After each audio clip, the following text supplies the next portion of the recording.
Aujourd'hui, dans le fond, je vais faire une vidéo sur ce que vous ne savez pas sur le kombucha. Puis là, si vous ne savez pas c'est quoi du kombucha, ben je vais mettre une vidéo là, parce qu'on est vraiment plus loin. Cette vidéo-là s'adresse pour les gens qui connaissent déjà le kombucha, qui brassent du kombucha. Puis tu sais, j'irai plus loin que j'ai déjà parlé du fait que oui, il y a de l'alcool dans le kombucha, puis j'ai mis une vidéo là. Tu sais, il y a des choses comme ça que les gens savent, mais là, je vais y aller avec des choses plus intenses. Même que souvent, vous avez sûrement déjà entendu des gens qui disent « Ah, du kombucha, c'est fait avec un champignon, là, tu sais, un gros champignon dégueulasse. » là. Ce que vous ne savez pas sur le kombucha, c'est que c'est effectivement fait avec un champignon.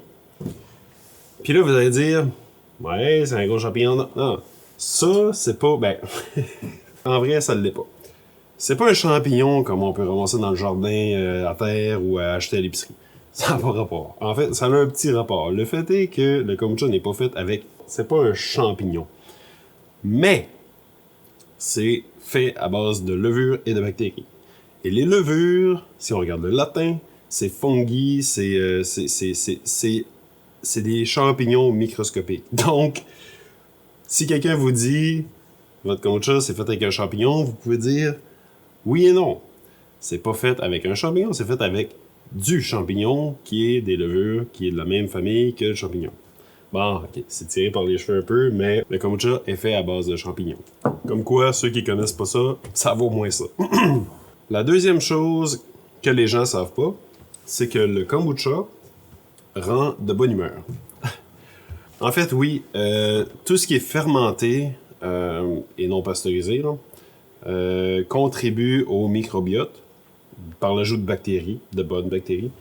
Et puis, le microbiote étant, comme on dit, le deuxième cerveau de l'être humain. Tout le système digestif contribue, je pense, à 90% de la production de la sérotonine, qui est l'hormone du bonheur. Je sais pas si c'est une hormone, mais en tout cas, ça crée la joie. Fait que le kombucha rend de bonne humeur. Mais tu sais, les produits fermentés, on parle pas de vin, de bière et tout ça, parce que ceux-là ont pas nécessairement de bactéries. On parle plus de kombucha, de kéfir, de lactofermentation, de kimchi, mais bref, des trucs qui sont non pasteurisés, bien souvent, puis qui ont des bonnes bactéries. L'origine du kombucha. Vous avez sûrement déjà su que, bon, le kombucha vient de la Chine, ou de la Russie, ou du Japon.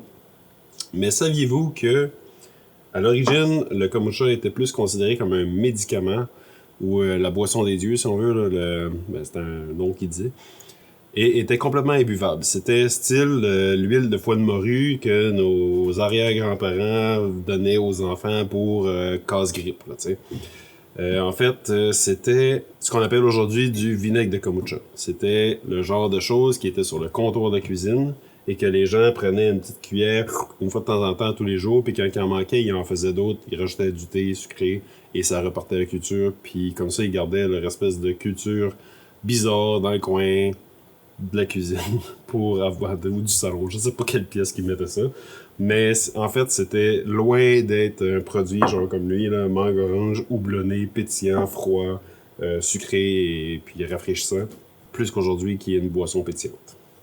En fait, ça n'a jamais été pétillant. En passant, kombucha vient de kombu, qui vient de l'algue, qui vient du Japon. Kombucha. Le kombucha ne devrait même pas à la base être pétillant, puisque dans le fond, l'origine du kombucha ne l'était pas. Il était vraiment acide et tout.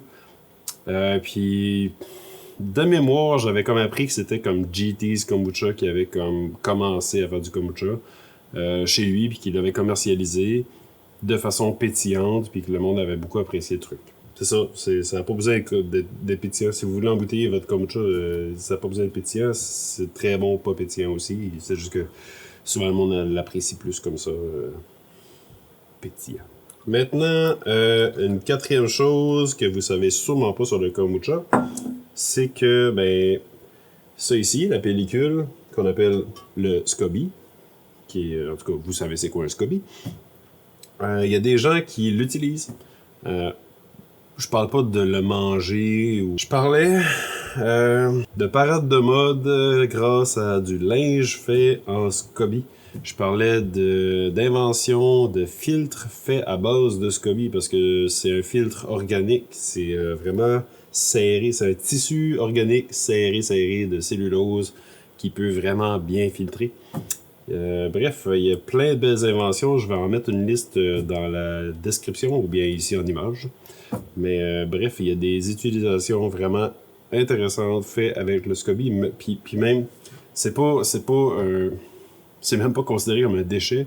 Les gens produisent du SCOBY pour faire ce genre de truc-là. Ils vont prendre des bacs carrés qui peuvent être grands comme le comptoir. Ils vont mettre ça de kombucha, puis vraiment comme un kombucha très peu actif qui va faire une pellicule parfaite, qui vont pouvoir rouler puis faire sécher d'une méthode particulière pour réellement le coudre, le processer d'une certaine façon à pouvoir en faire une bonne utilisation.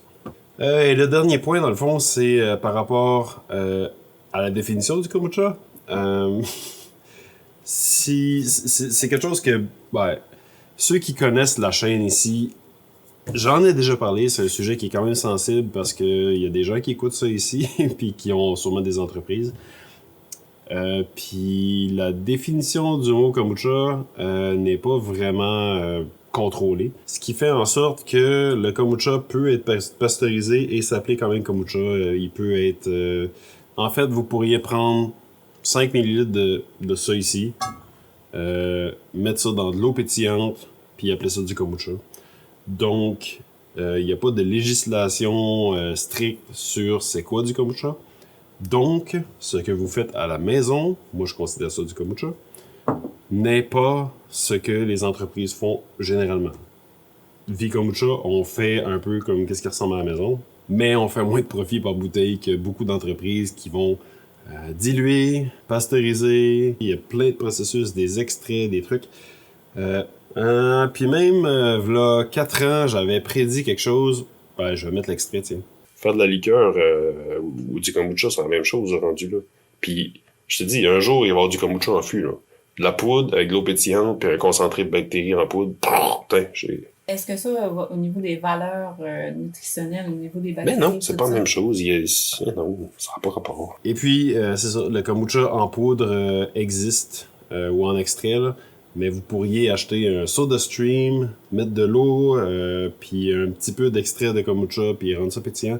Mais si vous achetez une bouteille de kombucha du commerce, ben franchement, vous voyez comment est-ce que vous pourriez faire du faux kombucha là, à la maison. Vous pensez pas que c'est peut-être ça la méthode que certaines entreprises utilisent? C'est ça. Fait que le dernier point, je dirais, c'est que ce n'est pas tous les kombucha qui sont du kombucha. Il y a tellement de gens qui achètent du kombucha à l'épicerie, puis tu sais, c'est bon du kombucha, mais tu sais pas que c'est pas du kombucha. Fait que sur ce, merci d'avoir écouté. Partagez l'information avec vos amis et tout ça, ou partagez la vidéo directement. C'est le fun quand le monde comprenne les processus vraiment en détail.